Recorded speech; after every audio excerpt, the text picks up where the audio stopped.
Isso tá errado. Aí o cara fala, mas aí a gente não tem dinheiro. Eu falei, meu filho, sério que não tem dinheiro? Acabaram de roubar 90 bilhões do INSS. 90 bilhões! E você é um idiota que acha que o Brasil não tem dinheiro. Eu falo, meu amigo, tem um lugar para eu parar na frente da padaria. A padaria alugou esse espaço para fazer estacionamento, que agora tem zona azul. Então eles precisam de um lugar para os clientes pararem. Sabe onde está o preço desse estacionamento? O cara fala, não, o estacionamento é de graça.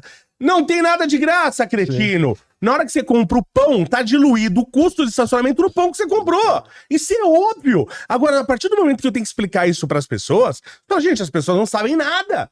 Mas nada, o mínimo de economia, de finanças, de como que o negócio funciona.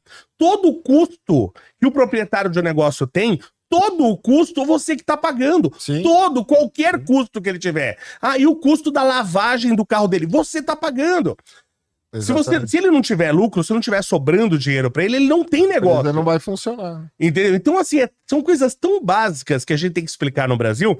Esses dias saiu no Twitter lá, me deu até desespero. Saiu uma lista lá de, sei lá, 50 países classificados em ordem de QI, do maior pro menor. A média de QI. Tenta adivinhar se o Brasil tava nessa lista. Não tava. Nem entre os 50. Não, e como é que a gente tá entre as 10 maiores economias do mundo e não tá entre os 50 países de maior média de QI? Sim. Então alguma coisa tá muito errada nesse país.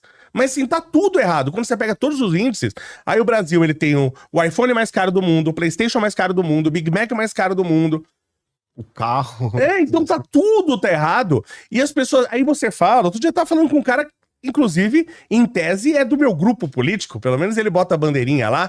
Aí o cara fala assim, não, porque você fala de acabar com o IPTU e o IPVA, aí você fala de uma maneira mágica que a gente vai acabar com todos os impostos do Brasil. Falei, eu tô falando de inúmeros impostos que tem no Brasil. Como eu não consigo tirar 2 impostos dessa gama absurda? E é o imposto mais moralmente errado que existe, que é o imposto de propriedade. Sim. Se eu tô pagando imposto de propriedade, eu não tenho propriedade, eu tenho a posse enquanto eu pago o imposto. Isso é moralmente errado. É um aluguel pro governo, né? Um aluguel pro governo do algo que é meu. Sim. Então isso tá errado. Aí o cara fala, mas aí a gente não tem dinheiro. Eu falei, meu filho, sério que não tem dinheiro? Acabaram de roubar 90 bilhões do INSS.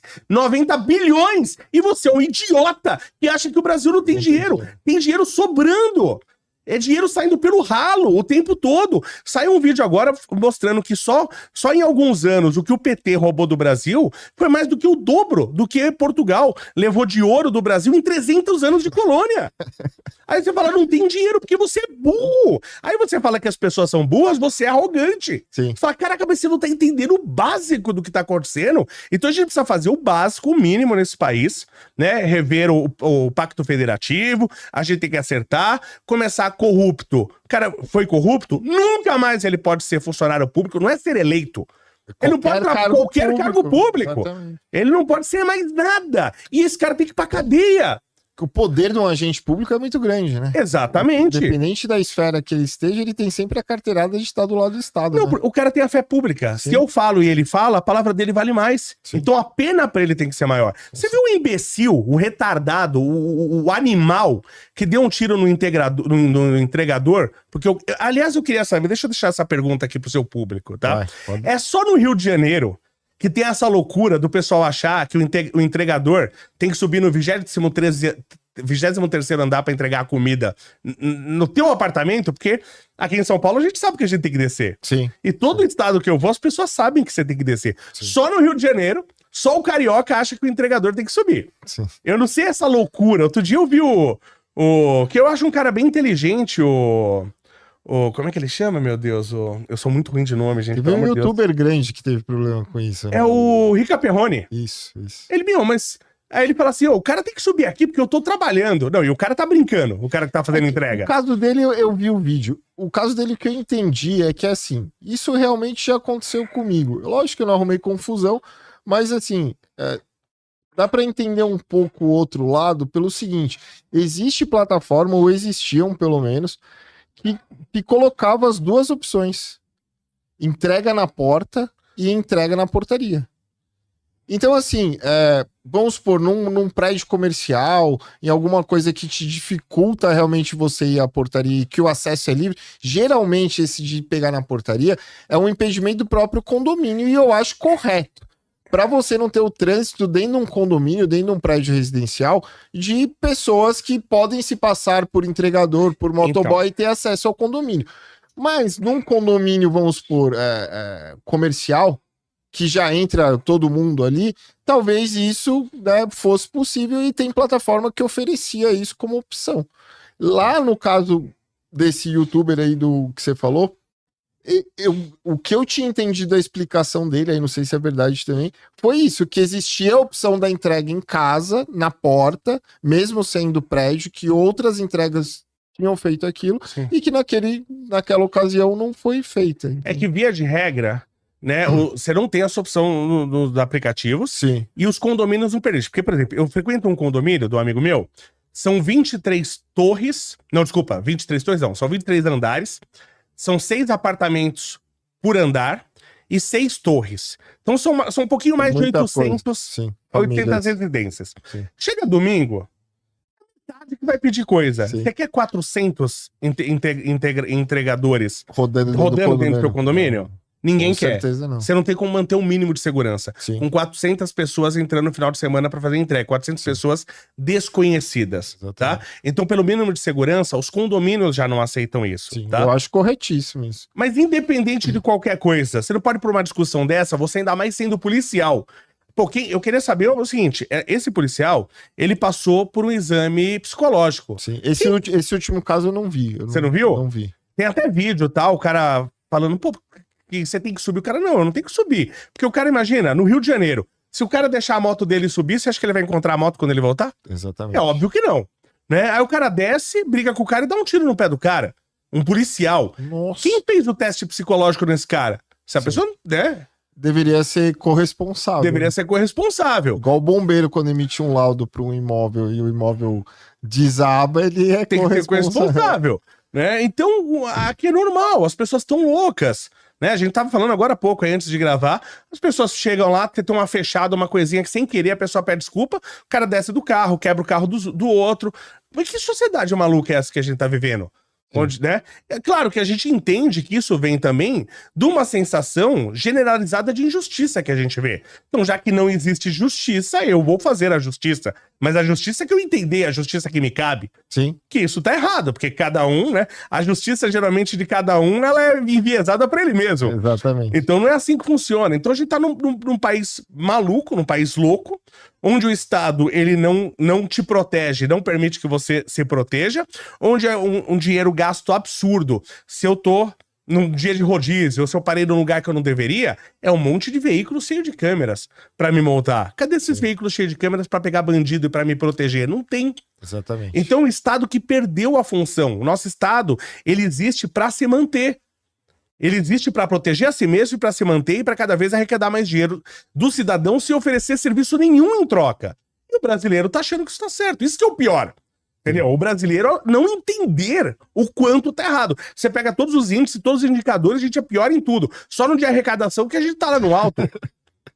Né? Será que só tá não tudo de pagar certo, imposto, exatamente. Né? Só eu sou o burro que acho que isso tá errado. Então é uma loucura, a gente vive numa loucura. Mas calma que com o Drex a gente vai ser o primeiro do mundo a implementar. Então tem algumas coisas que são curiosas como a gente tá... Porque o Brasil, ele sempre foi a vanguarda do atraso. Sim. Sempre. Mas em algumas coisas, a gente desponta. Nós temos a urna eletrônica mais segura do mundo, né? E virou assunto bem perigoso de se falar. Né? Aí agora a gente vai ter o sistema de só a gente é a Venezuela que usa e a Venezuela é a fabricante. Olha lá. Em vários países, o sistema de urna eletrônica que nós temos aqui é proibido. A Alemanha não pode ter esse sistema. É proibido pela legislação, porque você não tem como verificar a validade dos votos. Exato. E não tem mesmo. Sim. Não tem. Né? Você acha que existe a possibilidade de passar esse voto impresso e se isso vai causar mesmo uma mudança na confiabilidade?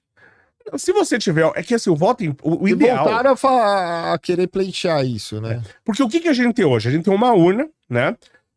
Que você vai lá e as pessoas votam. Então tem 2 candidatos, tá? Sim. E aí, no final, eu tiro um boletim, no final, e que me fala assim, ó... É o total só. Dos 1000 votos, 300 votou no candidato A e 700 votou no candidato B. Mas eu não sei. Vai que 400 votaram no A. Sim. Eu não sei. Sim. Tá? Só me diz o total. Você não tem como aferir aquele Você resultado. não tem como averiguar se é aquilo. Se eu tenho o voto impresso, então sai o voto digital e sai o voto impresso e é guardado do lado, depois eu tenho algo físico, que cada um verificou o seu voto se era aquilo mesmo, e eu posso recontar. E eu vejo se ele bate com o digital. Eu posso contar 1 a 1. É assim que se faz uma validação de votação, até de grêmio estudantil. Sim. Se você fizer uma votação de escola de samba, se faz desse jeito, porque o pessoal não confia no eletrônico. Sim. Em escola de samba é o papelzinho, eu tenho que poder É só recontar. perguntar para qualquer programador, né? Exatamente. No primeiro semestre de faculdade... Você já vai entender isso. Aí o cara fala assim, não, mas eu posso auditar, eu posso verificar. Você verifica o total, você não verifica cada voto. Sim. Isso não é auditável, gente, desculpa. Isso não é auditável. Né? Então o certo seria isso. Mas, imagina essa próxima eleição agora, 2026. Que você vai votar para presidente, governador, 2 senadores, deputado estadual e federal. Já vai ser uma confusão, a gente já vai pegar fila, tal, com certeza. Imagina se cada um tiver que depois olhar o seu papelzinho, com o nome dos 6, e verificar conferir se os 6 estão certos. Sim. Se todo mundo fosse honesto e fizesse isso de forma honesta, isso já ia causar uma confusão, já ia causar uma demora, Sim. tá? Imagino que a gente tá no Brasil e a gente tem os agentes do caos, que tem gente que vai querer pôr aquilo em dúvida. Então ele vai pegar e vai falar assim, olha, eu votei no fulano, aqui saiu o ciclano. Você entendeu? De propósito. Eu tenho certeza que isso vai acontecer. Sim. Vai travar aquele local de eleição. Então a gente vai causar inúmeros problemas para se fazer isso. Então isso tem que ser pensado certinho. Porque, por exemplo... Mais fácil era voltar pra cédula de papel, manual mesmo. Então, o problema é que, assim, na cédula também, você tinha... Eu acredito que, principalmente para cargos minoritários, como vereador e tal, você tinha muito mais falcatrua na época da cédula impressa. Tá. Então, isso acontecia muito de, por exemplo, eu tô lá, eu sou o cara que lógico que você tem gente para verificar, pra estar lá junto, mas é o seguinte, é o Brasil todo, é muita gente, são muitos lugares. Interiorzão, o cara que tá olhando ali, ele não consegue ficar olhando 24 horas por dia, uma hora ele olha para um lado, hoje com o celular, você tem muita distração. O cara tá ali por obrigação. Tá ali por obrigação. Quer, né? Então eu pego uma cédula. Essa cédula, o voto foi pro candidato que eu não quero, o que que eu faço? Eu faço um rabisco, que leva 0,2 segundos. Para eu fazer um rabisco na cédula, é fácil eu fazer sem ninguém perceber, e eu anulei aquele voto. Por exemplo, entendeu? Então isso acontecia muito no passado. Você anulava voto pros seus adversários.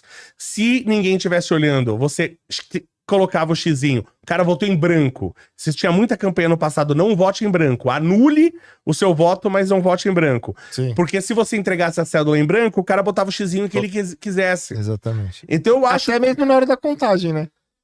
Sim, mas é na hora da contagem que o cara faz isso. Sim. É justamente na hora da contagem. Então eu acho que isso diminuiu com a urna eletrônica. Eu acho que tá mais seguro. Mas se eu quero 100%, se eu quero ela auditável, se eu quero uma eleição justa, eu tenho que ter como recontar os votos. E não tem. Sim. Tanto que por isso que em países como a Alemanha, essa urna eletrônica nossa é proibida. Sim. Então a gente não tem um sistema... Aí você faria o quê? Uma proposta de um sistema híbrido para vereador e deputado, que são muito mais votos, né? Muito mais candidatos, né? Sim. Você deixaria eletrônico com um voto impresso e, sei lá, presidente, senador, voltaria só para de papel. Ou a gente pode fazer por amostragem. A estatística é maravilhosa nisso. Então todas as urnas teriam a saída para impressora.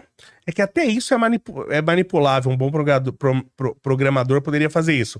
Mas todas teriam a saída para impressora, mas eu não coloco a impressora em todas. Então eu faço uma amostragem. E depois eu consigo conferir essas, por exemplo. Se a gente usar... A ferramenta da estatística, ela é mágica, eu falo. É o mais próximo que a gente tem de prever o futuro, é a estatística. É uma ferramenta mágica. Se eu coloco isso em pelo menos algumas, eu consigo fazer comparativo. Pô, essa região, o mesmo perfil. Pô, toda eleição... Essas duas regiões, elas têm votos semelhantes em relação à direita e esquerda. Aí botei agora aqui a impressora, destoou. Alguma coisa tá estranho. Você entendeu? Então, esses dados, como hoje a gente tá muito rico em dados, né, dá pra gente fazer muita coisa com a estatística. Né? Eu acho que tem que ter, a gente precisa ter alguma forma de verificar isso. É curioso que quando você vai nas empresas hoje, como eu falei, eu tava na FATEC dando palestra, todo mundo já há anos fica falando de ESG, né? Environmental, social and governance. Então, eu preciso ter governance na empresa, eu preciso ter transparência. Então, todas as empresas precisam ter transparência, o Estado não. O Estado não tem... O governance não é pro governo, é pras empresas. Exatamente. Você entendeu? Então, alguma coisa tá errada. Então, a gente precisa fazer... O que me reclama do Estado é o seguinte, qualquer produto que eu compro, primeiro, e empresa privada, eu compro o que eu quero. Se eu não quero, eu não pago. Sim. Simples assim. Agora, mesmo os serviços que eu quero, é um serviço estatal qualquer.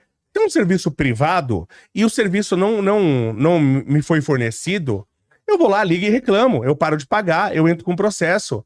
Se é o Estado, não. Se é o Estado, não. Se você gostou desse vídeo, não esquece de deixar o seu like e compartilhar com os amigos que possam gostar desse assunto. Se você ainda não é inscrito no canal, não deixe de se inscrever e ativar o alerta de notificação para você receber os vídeos assim que eu postar aqui no YouTube. E se você já é inscrito e gosta dos vídeos aqui do canal, você pode se tornar um membro do canal, um membro assinante, e fazer parte do nosso grupo no Telegram, onde eu disponibilizo vários manuais e arquivos em PDF e tem um contato mais direto, tiro dúvida dos membros assinantes aqui do canal. Eu vou ficando por aqui, abraço a todos e estejam preparados.